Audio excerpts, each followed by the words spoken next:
Could the Tea Party use any constitutional grounds to justify their existence? I think that in order to justify their existence, I think that they do have constitutional grounds in the sense that in the First Amendment there is a right to petition, and that in and of itself gives any person, no matter what they want to say, the right to say anything that obviously disregarding hate speech and things like that, but in order to voice their opinions in a public forum.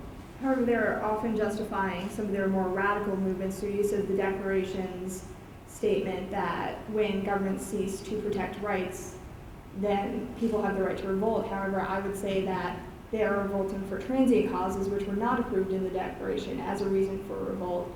And they're also not following Locke's principle that as long as there are means for the problems to be worked out through government, there is no right to revolt. To conclude that, certainly we believe that the Tea Party has the constitutional right to exist and to voice their opinions. However, we don't feel that they're going about it in a way that furthers productive civil discourse.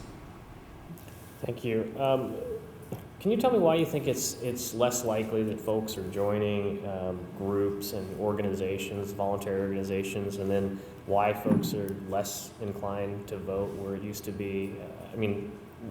Except for the previous year, for 18-year-olds, it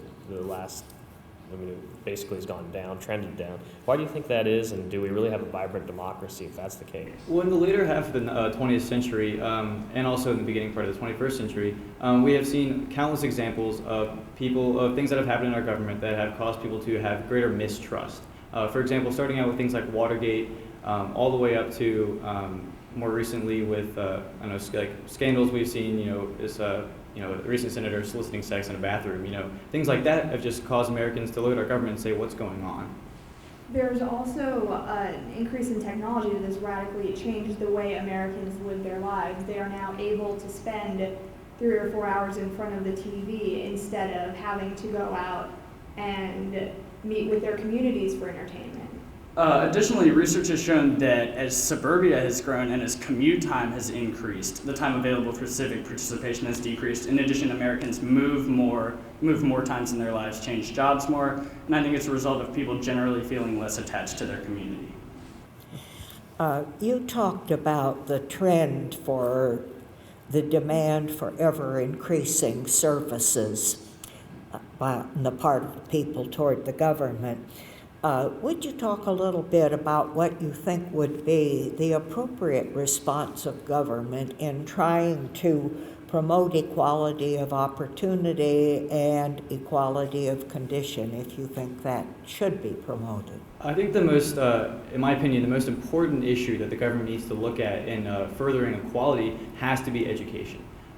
We already have public education in the United States, but as we look through the country through different states or even through different parts of states, public schools have a extreme disparity of how the quality of the education we're getting. I think if the federal government can give either more power to the states or more power to the local governments or even take action themselves to make this more equal, we would see much better results in our citizenry. I would add that I think healthcare, I personally believe that healthcare is an important step in this. To me, it seems odd that people are expected to be able to enjoy the rights they're given under this government if they're not healthy enough to enjoy them. And I would add that the demand for increasing services from the government is not in and of itself bad. The demand for increasing services is bad when there's no corresponding increase in involvement and no willingness to pay taxes to finance those increased services. And finally, there's a large responsibility to be placed on parents. There are many studies that show children whose parents discuss politics and current events with them at the dinner table go on to have higher rates of education, they're more likely to vote, and they're more likely to volunteer in their communities. And government has a responsibility for seeing that parents do those things?